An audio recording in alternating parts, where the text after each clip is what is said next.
Miguel 2204, your pageant vlogger host. Subscribe!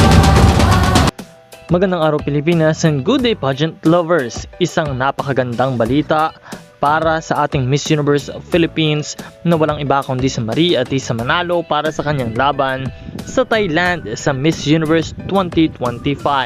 Dahil isang sikat na Thai designer ang buong pusong nagalok ng suporta kay Atisa Manalo para sa kanyang laban sa international stage at sa kanyang pahayag.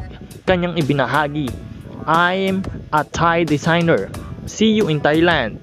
If there's anything I can help with, please tell me. The training outfits I have, the contest outfits, welcome." Isang napakagandang halimbawa ng international camaraderie at suporta sa pageantry.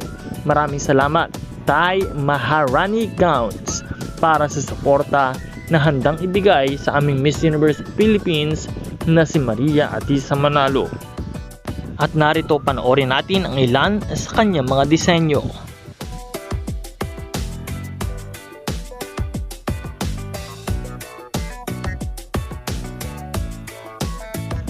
Nawa ay patuloy nating suportahan si Maria Atisa Manalo para sa kanyang laban sa Miss Universe 2025 competition. Suportahan din ang channel na ito sa pamamagitan ng pagpindot ng subscribe button para lagi tayong updated sa lahat ng mga bagong balita.